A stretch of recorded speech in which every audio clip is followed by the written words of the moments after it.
Hey everyone, welcome back to Great Northwest Weaponry. This is Thomas, and today we are looking at the current oldest rifle in my collection, the Infanterie-Gewehr 7184, sometimes called the Mauser 7184. This video is going to be a little different. This is going to be a non-shooting demo, and there are a few reasons for this, not the least of which being the fact that this gun is chambered in 11mm Mauser or 43 Mauser, which is near impossible to get. I do have some, but not an easy gun to get ammo for. But also, right now, we're in an interesting situation. The state of Oregon has been on fire for several weeks now. There was actually some scary situations where we thought we were going to have to evacuate earlier on. So I can't go shooting right now. All the national forest areas that are, or the state land that I can shoot on, is currently closed.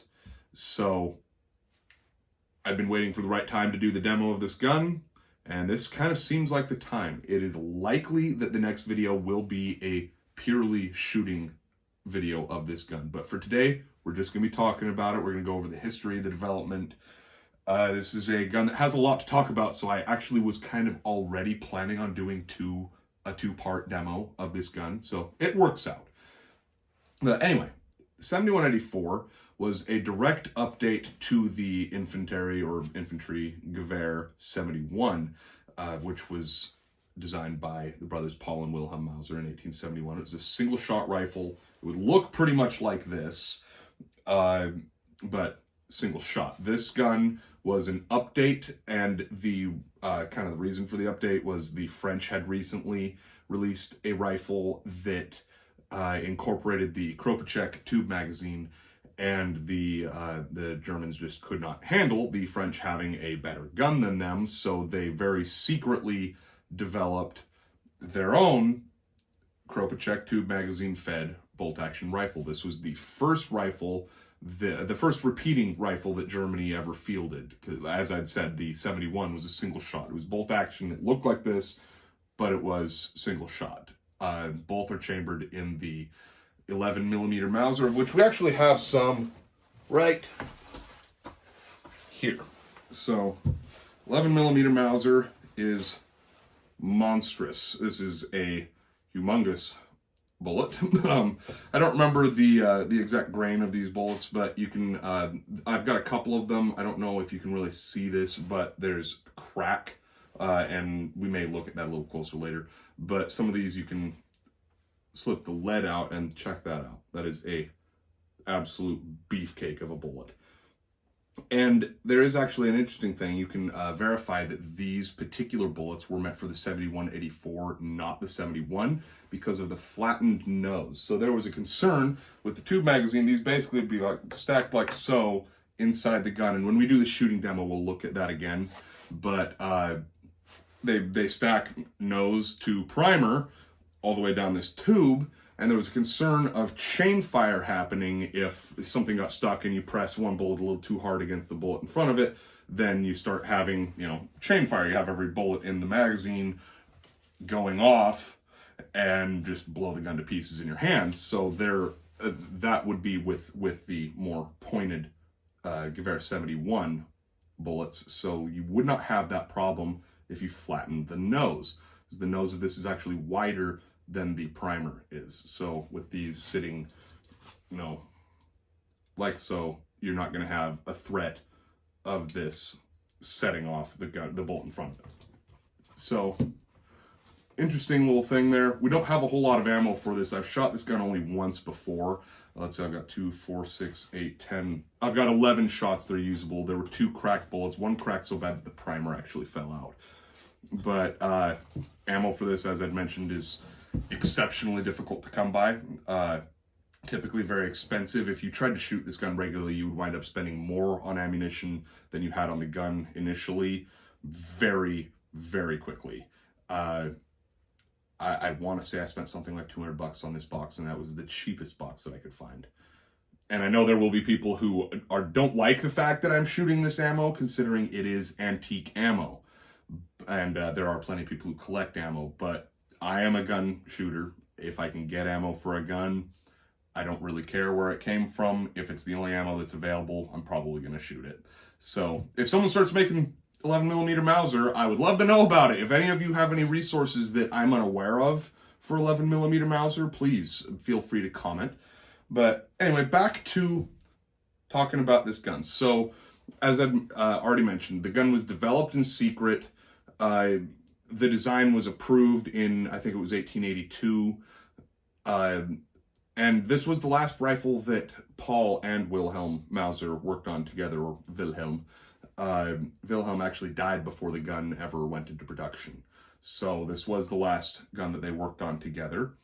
And it incorporates, as I'd mentioned, the Kropatschek system, as well as a few other upgrades, such as upgrades that are seen in, I don't know exactly what all is different, but the Turkish, not Turkish, the Serbian Mauser model 1880.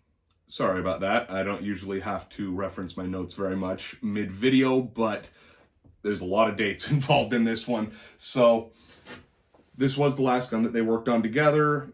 It is just basically a direct improvement from the 71 to the 7184, but it also had a very short service life because in 1886, the French developed 8mm Lebel, of which we've actually seen through a rifle that we got up here. I don't know if you can see it in the video, but the Berthier Model 1916 cavalry carbine that I have is chambered in 8mm Lebel. It was the world's first smokeless cartridge, and that made the brand new, still not really advertised 7184 obsolete, just instantaneously.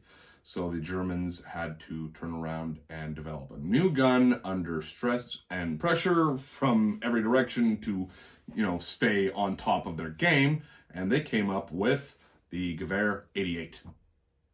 Behold, I have one of those too. We'll take another look at this somewhere down the line, but just thought I'd bring it out here briefly. Infanterie-Gewehr 88. Though the Gewehr 88 was intended to replace this rifle out of necessity, it was never really adopted as an official replacement. This gun would not officially be replaced until the Gewehr 98, though somehow simultaneously you'll see that these only had a 6-year service life, which doesn't really add up in terms of math, but it is what it is. We got to work with what we got, and that's what the information reads as. Long story short, this gun did not have a long service life. They did show up in the Boxer Rebellion. You can actually see quite a few pictures of German soldiers with this rifle in the Boxer Rebellion, and oddly, it was Germany was the only country involved in that conflict that fielded a black powder rifle. They are cartridge bullets, but it is black powder cartridges. And speaking of the pictures, sometimes you'll see them in that conflict with this bayonet. Now, this is actually a Gewehr 71 bayonet, not a 7184 bayonet. But like I say, you can see pictures of the 7184 with the 71 bayonet mounted on it. So definitely a cool piece. This is by a substantial amount the oldest blade currently in my collection. This probably dates to, well, I mean, I guess it would date to sometime pre-1884. I don't know the exact date. There are markings on this, but it's so corroded that only small sections of lettering are legible at all. I do believe there's a maker's mark on here. We'll take a look at that when we go to the tabletop view, but cool blade. Overall, this gun is 51 inches long before mounting the blade, and I haven't actually measured this, but take a stab at, pun intended, that this is about 18 inches long blade-wise. So you'd be sitting at 69 inches long when equipped with the bayonet. So this thing is gigantic. It is a really long rifle. With bayonet mounted, it is just shy of 6 feet. So it is really cool. It is an interesting piece. This is also the largest caliber rifle that I have by far, and I'm only likely to beat it in terms of sheer size of caliber if I ever got something chambered in 45-70. That's the only military caliber that I know off the top of my head that I could realistically obtain a rifle chambered for. Like maybe if I get a Springfield trapdoor, which I would love to. We'll see, maybe someday. But still on this, when they developed this gun, when Paul and Wilhelm developed this gun, and like I said, Wilhelm died before the gun was actually released, but they were both given high honors by the then Emperor of Germany, or the Kaiser, Friedrich Wilhelm. Friedrich Wilhelm, who unified Germany, not Friedrich Wilhelm, who came later. There's more than one. So it's an awesome piece, though. So you'll see a lot of times, this is corroded, but this should be from basically here to there in the white. And it is, but it looks dark because of corrosion. The barrel on this is actually very bright and in very good condition. But let's go ahead and take a look at some markings and such. There's a lot of cool stuff to unpack with this gun. As with everything else involving this gun so far, we've got a lot to unpack here. So let's start with bolt extraction. You notice there's a screw here and this little lug that stops the bolt from being extracted. And then you've also got the magazine cutoff. Now all of these are important. So first, magazine cutoff. Right now we're single shot. Pull the bolt back and flip the magazine cutoff to the back position, and listen closely. That additional click was the ramp lowering to engage the tube. So if you watch, you can see the ramp fall back into place. So with the bolt open again, we'll lock the magazine, loosen this, and I pre-loosened it for this part, but this is a pinned screw. You can't pull it out, so don't try to. Pull it back, and this washer-like piece, hold that up, and then work the magazine cutoff backward and then forward while applying pressure, and it'll come off. And then to put it back on is a piece of cake. Just slide it back on. Tighten the screw back down. Don't tighten it too tight. Like I say, it won't go anywhere. You're not really risking it falling out on its own unless you're sitting here holding on to it while playing with the magazine cutoff. But that's that. Got IG mod 71-84 in kind of a German Gothic script that looks really nice. There's a lot of beautiful markings on this, actually. So the crown over FW is Friedrich Wilhelm. Got a couple of proof markings. Every part of this gun is serial numbered. Like the smallest piece of metal on here is serial numbered. The bands are serial numbered.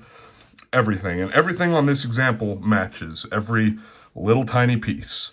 But as I'd mentioned before, once you get to here, this the receiver and the bolt would be in the white. And they're a bit corroded to the point that you can't really tell on this example, but they would have originally been in the white. Got a ramp sight, or not ramp, but you know, that. And on the butt plate, there is this right here, unit marking. So the unit markings on these are, you can decipher exactly what unit this gun served in through that marking. This one would be the Kaiser Franz Regiment, regiment number 40. Now, when it's a capital R, that is regular infantry. If it is an italicized R, I believe that is reserve. But the Kaiser Franz Regiment was established after the fall of Napoleon.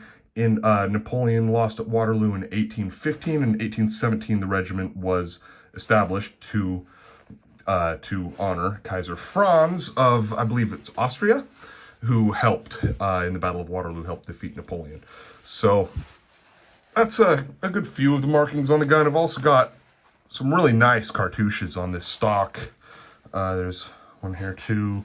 This one's a little bit scratched out. You can't really see what that's supposed to be, but a lot of beautiful markings. And just mentioning the stock, I don't know how well it comes up, but you can kind of see this thing, the wood is figured from one end to the other. It is just a beautiful stock. Definitely one of the prettier pieces that I have. I'd mentioned markings on the bayonet. So there's markings right here that are utterly illegible. Like, I think I see a 5, maybe a 1. I guess this is actually the direction that they're facing. And on this side, you can see a bit more. This, I believe, would be the unit marking. Got 10 RR. And if there appears to be more, that could be a B or it could be an 8. Can't really tell. And then the manufacturer, I believe, is what we've got stamped here. And most of which is can be read, but some letters appear to be missing. Like I say, this is a pretty corroded example of the bayonet, but it was cheap and correct. So, and the bayonet on this actually can show you if I have enough room to get this rifle far enough back. It mounts on the side of the barrel. It's not quite, there we go. Wasn't wanting to click into place, but yeah, I'm hitting the back wall. I'm out of room, but that is what it looks like mounted, and it's just a standard release. And then there was one more thing we were going to take a look at while we've got this all a little closer, was the ammunition. So 11mm Mauser or 43 Mauser. This is one of the good bullets. Like I say, all of these are good, and then these two are bad. You can more clearly see that missing primer that I was talking about, and the crack right there. And the crack starts at the primer and then goes part way down. Same with this one, still has its primer, but same location for the crack roughly. So you want to inspect old ammo. When you have old ammo, be careful with it. This ammo is, like 130 years old, 140 years old. So you probably shouldn't be shooting this, but I'm stupid and I'm probably going to be shooting this. This is quickly becoming the longest video we've ever done, so if you've stuck around to this point, I very much appreciate it.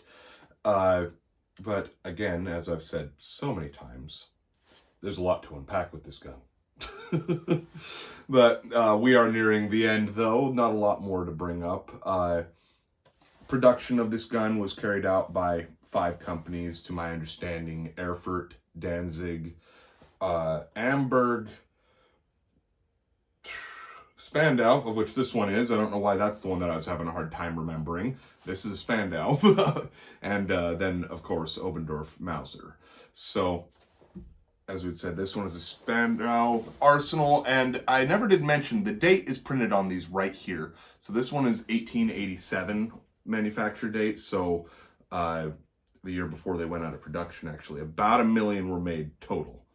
And yeah, it's a really cool piece. I was really happy to get it.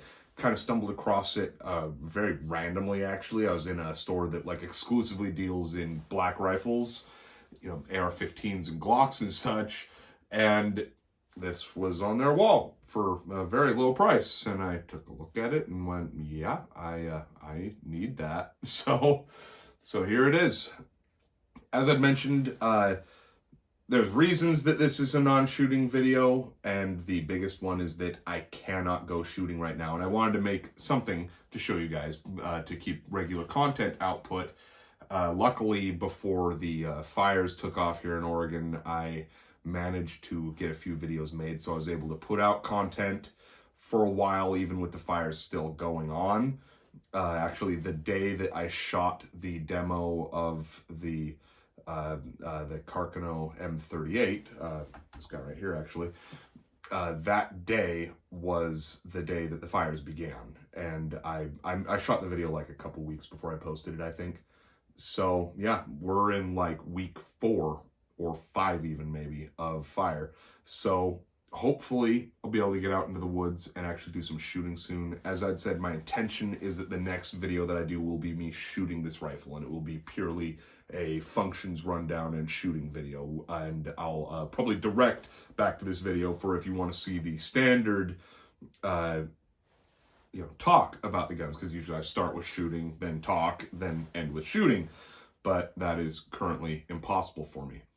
If by the time I would be releasing the next video, which this one will be coming out on the 20th, which is tomorrow, So if by the 30th I still can't go shooting, I'll probably be doing some in-depth fighting knife or bayonet talk video, because I still will be waiting to shoot, and it's killing me inside because I have so many new guns that I can't shoot yet.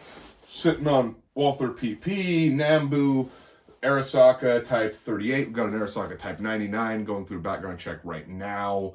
There's a couple of other rifles that you guys haven't seen yet, including the Gewehr 88.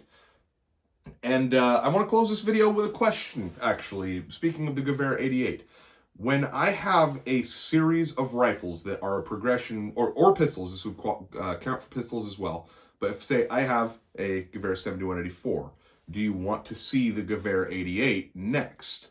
And then if that's the case, like with the Type 38 and the Type 99 that I'm getting, do you want to see those as a group? Do you want to see series, or do you want it to be broke up a little more? I'd like to have you guys' input on that. If I don't get your input, I guess I'll just put the videos out as I see fit. So anyway, I hope you guys enjoyed this. I hope you maybe learned something. And if you know something that I didn't mention, please feel free to comment. I'm always learning. There's too much for one person to know everything about, especially with all the guns that I have in here. I'm never going to know every facet of every single one of them. But in the meantime, I hope you all enjoyed. I'll see you next time on Great Northwest Weaponry.